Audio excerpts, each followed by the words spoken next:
Estou frente a frente com esse grande homem, que além de ser um grande homem no cenário da política itaperunense, também é um grande homem de Deus. Eu tenho essa honra de receber aqui. Josafá, muito bom dia, meu amigo. Bom dia, pastor Lázaro. É uma satisfação imensa, muito grande, e aceitar esse convite, poder estar com você aqui hoje. Eu nunca abri a mão por esse espaço e senti de Deus no meu coração abrir esse espaço, estar com você pela pessoa que você é, pelo caráter que você tem, por esse grande homem de Deus. E me sinto tranquilo, me sinto à vontade, me sinto abençoado nesta manhã, do teu lado, neste programa tão abençoado que alcança. E aproveitando a oportunidade, deixar um abraço para todos aqueles que estão nesse momento, alcançam desse programa. Que Deus abençoe. E deixar um conselho nessa oportunidade para você. Não esqueça de Deus. Sempre coloca Deus em primeiro lugar na toda situação sua. É isso aí, Josafá. Josafá, muito obrigado por você ter aceitado esse convite. Como te disse, você é uma pessoa renomada, tanto no meio da política também, como no nosso meio evangélico. É uma honra receber você e toda a sua família sua família, sou apaixonado por vocês, pastor Eliseu, toda uma família consagrada em nosso meio. Josafá, mas afinal de contas, cara, quem é o Josafá Crisóstomo? Conta pra gente. Por trás desse político, por trás desse pastor, por trás dessa pessoa que sempre esteve envolvida no meio da nossa cidade. Josafá Crisóstomo é filho do falecido pastor Crisóstomo, filho da falecida Sofia Crisóstomo. E são 10 irmãos, eu sou entre os 10, eu sou mais novo dos homens. O mais velho é o pastor Manuel Messias Crisóstomo. E de uma família simples, uma família tradicional, humilde, que é onde enfrentamos batalha difícil, batalha de muita dificuldade, mas nunca passamos necessidade, porque meu pai, minha mãe foi um homem muito coerente, sempre trabalhou para dar melhor para os filhos e na altura o que eles podiam fazer de coração. Josafá Crisóstomo nasceu na Casa de Saúde e quando eu nasci, o falecido doutor Laí chamou minha mãe e mandou levar para casa para que não tinha jeito, que eu ia esperar a morte em casa. Minha mãe colocou numa caixa de sapato, era tão pequenininho, que minha mãe disse, uma certa ocasião para mim, antes de eu partir embora daqui, que não se encontra mais entre nós, disse que era muito feio. Mas graças a Deus, com a bondade de Deus, nasci com 7 meses, prematuro, estou hoje aqui com vocês, estou aqui nesse programa hoje para falar quem é Josafá para você. Josafá sempre foi trabalhador, Josafá nunca deixou de enfrentar a vida. Josafá trabalhou em várias repartições que deixou porta aberta. Hoje, se eu tiver necessidade de voltar numa empresa que eu trabalhei, a porta está aberta. Eu sou grato a Deus por tudo que Ele tem feito na minha vida e pertencer a essa família Crisóstomo. Nossa, cara, assim, é muito emocionante estar frente a frente de você, Josafá, que, rapaz, eu consigo... assim, por mais que você ainda é muito novo, cada gente vê você mais novo ainda, assim, parece que a idade não chega na sua vida, mas algo eu acho muito interessante, cara, que você ainda é uma das últimas figuras, podemos dizer assim, da velha política que está na política atual, cara. Porque tem muitas pessoas que aposentaram, alguns vieram a óbito, né? Como a gente tem visto vários casos, tivemos o Pardal no último ano, e você é alguém, cara, daquela famosa velha política, que belos candidatos que tinham no passado, que agora ainda falta muita essência deles para chegar, dos atuais para chegar como a essência de vocês. Assim, eu falo isso de forma abertamente, eu não tenho preocupação e medo de falar isso. Vocês traziam muito mais seriedade que muitos que estão na atualidade. E, cara, você participou de um cenário de, acho que mais de 20 anos nessa cidade, viu muitos prefeitos, e você já foi vereador dessa cidade, né, cara? Eu fui vereador, tive a oportunidade, tive naquela ocasião, na primeira eleição minha, apoiado pelo Dr. Pérez, amigo, grande liderança, grande prefeito, deixou sua história e o seu legado. Pérez é um homem que eu tiro o chapéu, o Pérez é um homem que eu digo que eu tenho orgulho, e se eu sou um grande homem na política, foi aconselhado pelo Dr. Pérez. Pérez, o meu abraço para você, o meu reconhecimento, o meu carinho, o meu respeito. Naquela ocasião, eu alcancei 854 votos naquela eleição. Fiquei primeiro suplente do PSDB. O falecido João Paulo Tinoco saiu para a secretaria, eu subi à Câmara como vereador por 3 anos e 3 meses. Nossa, que legal. E nessa oportunidade, eu pude fazer uma coisa para Itaperuna. Eu pude colocar um gabinete de atendimento ao povo naquela ocasião. Eu trouxe uma ambulância, coloquei uma ambulância atendimento à comunidade gratuitamente, de graça, sem custo nenhum. Isso foi uma das maiores alegrias que eu pude fazer, da condição de sobrevivência, de socorro mais rápido possível para o povo. Mas, infelizmente, no decorrer do tempo, a ambulância trouxe muito ciúme na política e fizeram a denúncia ao Ministério Público, e o Ministério Público me chamou para uma audiência sobre a ambulância. Disse para mim naquela ocasião, e tinha que ter 10 Josafá como eu naquela ocasião, mas ele estava ali para cumprir a lei.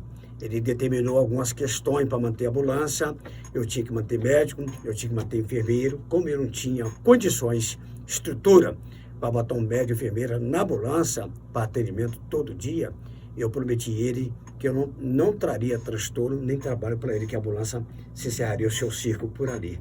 Mas eu louvo a Deus que a ambulância fez diferença. Eu pude ajudar e evitar a morte de muita gente naquela ocasião com aquela ambulância. Nossa, cara. Josafá, a maior pergunta, você tá com quantos anos hoje, cara? Eu tô com 61. Caraca, não parece.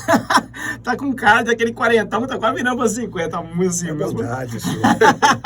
Cara, você é de uma época, assim, por mais que eu ainda seja novo, tenho apenas 30 anos, tô indo pra 31 agora e mais, segura tempo, pelo amor de Deus. O tempo, às vezes, né, os anos vão se passando. Você fez parte de uma época, cara, de grandes políticos da nossa cidade. Você pegou a época de Cláudio Cerqueira Bastos, acertando no Claudão, com certeza também do Claudinho de Retiro, Isso, Cláudio Goulart, Goulart. o Pérez, Isso. Jair Bittencourt, Isso. o governo do Dr. Marco Vinícius, agora o governo Nel, 2 governos de Alfredão. Também você participou de um período de grandes vereadores, né, como Bolivar, James Ferreira, Sérgio Zampier, Dilson, que Deus o tenha, João Neto, João Paulo Tindó, muitos. É uma prateleira de vereadores que a nossa cidade já teve, e também de grandes políticos também desse envoltório, cara.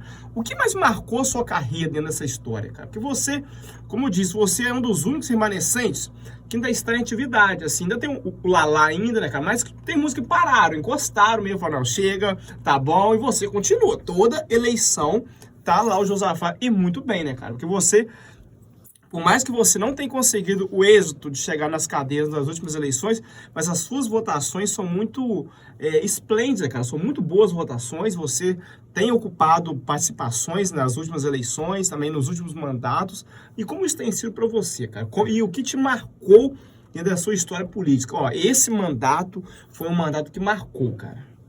Olha, pastor Lázaro, de lá para cá, desde quando do primeiro passo político para cá, todo esse mandato marcaram a minha vida.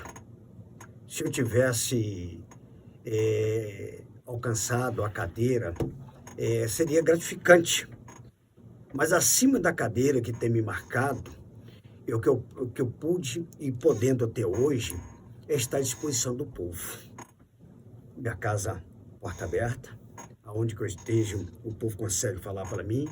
Meu telefone, o povo consegue falar comigo. E isso tem me marcado, que eu tenho podido e realizado fazer a diferença, atender o menos favorecido. O menos favorecido, ele tem dificuldade de acesso, chegar aonde que ele precisa chegar para tomar posse daquele que tem necessidade. Então, o que eu faço está acima se eu tivesse um mandato. Eu estou muito feliz fora do mandato. Se eu tivesse com mandato, seria gratificante ter um mandato de vereador. Mas a maior gratificação que eu tenho é que Deus tem me dado sabedoria, me dado saúde, e eu tenho um chamado de Deus, que está acima de todas as coisas. Tem marcado, é servir aquele que precisa. E não tem tempo, não tem noite, não tem hora, não tem dificuldade. Então, isso que tem me marcado. Eu descobri nessa caminhada que eu tenho um chamado de Deus, é para servir. Nossa, muito bacana. E isso é. E você vem de uma era também, né, Josafá? E você sempre, isso aí, eu sempre te admirei muito, que você quebrou um preconceito que existia muito no passado, né? Eu mesmo me lembro que, na verdade, a gente tem uma curiosidade, né? Que o meu primeiro partido político que eu filiei foi através de você, né? Em 2016, você me filiou lá. Era PSD, né? PSD, depois tornou DC, né? DC. Eu me lembro daquele ano, 2016, eu era muito novo ainda, mas você sempre provou que o evangelho poderia estar no meio da política. Porque a gente nunca ouviu. Você é o chamado ficha limpa, né, cara? Nunca teve um processo, procurar o seu nome, não tem nada ao contar de você, nunca vi seu nome envolvido com esquemas políticos. E, cara, como você sempre entrou na política pensando isso, cara? Que você poderia fazer. Porque a gente vê, infelizmente, o sistema ele sufoca, né, Josafá? Não adianta a gente falar que o sistema existe. E o sistema ele sufoca. Então, você tem às vezes duas opções, né? Ou você entra no sistema ou você não entra no sistema. E como isso foi para você na sua vida, cara? Olha, isso para mim nessa caminhada, nessa vida, essas situações, que ela vai existir. Ela vai estar sempre em volta de você. Você vive a vida de escolha. Eu escolhi caminhar desse jeito, fazer o certo. Eu escolhi defender o certo. Então essa é a oportunidade que eu tive. Então, nós temos dois caminhos. Nós temos um caminho bom e temos um caminho que não é bom. Então, eu tenho sempre escolhido o caminho certo. Nunca me coloquei acima de qualquer coisa, nem melhor do que ninguém. Sempre coloquei sobre os cuidados de Deus, que Deus me dê sabedoria, me dê discernimento, que eu possa sempre fazer o certo. Hoje me encontro de cabeça erguida, tranquilo, que não tem nenhum político que possa, do estado do Rio, de onde for, que possa apontar dedo ou assinar qualquer coisa que o senhor Josafá pode extorquir ele para o bem-estar. E graças a Deus, eu louvo a Deus, quando eu chego a ocupar um político, é para o bem-estar da minha cidade e daquele que precisa. Até antes de chamar nosso primeiro comercial, Josafá, você sempre foi alguém de muita personalidade. A gente nunca viu você fazer uma linha que alguns políticos fazem por aí, né? Os políticos sabãozinho, né? Os que escorregam tudo que é lado, não tem lado. Você sempre foi um cara de muita personalidade, muito caráter, sempre percebemos na sua história. Alguém também sempre soube muito o que queria. E isso vem do seu laço familiar, cara? Isso vem do meu laço familiar, do grande legado do meu pai, da minha mãe. Tá? Eu sempre falo e digo, se eu não sou melhor hoje, porque não foi falta de oportunidade. Porque o meu pai e minha mãe deu grandes oportunidades para nós sermos grandes homens para os seus filhos. E eu louvo a Deus pela vida do meu pai, enquanto esteve aqui entre nós, a vida da minha mãe, que pôde deixar um grande legado para todos nós. E, Josafá, até minha última pergunta, antes de chamar nosso comercial agora, nosso primeiro comercial. Cara, como eu disse para você, isso aí talvez eu até falei com um grande amigo que tem muita participação. Daqui a pouquinho eu vou estar falando cada um, a gente está participando aqui já, que é o Léo, foi até uma das pessoas que muito fez força para você estar aqui também, nosso grande amigo, companheiro. E, cara, você é alguém que, como eu disse, você vem dessa... Espero que você entenda de forma muito respeitosa essa velha política, porque são os candidatos do passado, né, cara? Você fez parte dessas disputas e agora você ainda permanece ainda nesse cenário político, nessa nova política. O que a gente percebe em Itaperuna? Itaperuna, de 2016 para cá, a Câmara Municipal teve uma renovação como nunca havia acontecido antes. No passado, você se lembra, cara, a Câmara Municipal... A gente já sabia quem ia ganhar a eleição. A eleição, ela era assim, ó. Sérgio Zampier, Dilson, Polivar, Jaime, Alexandre da Autoescola.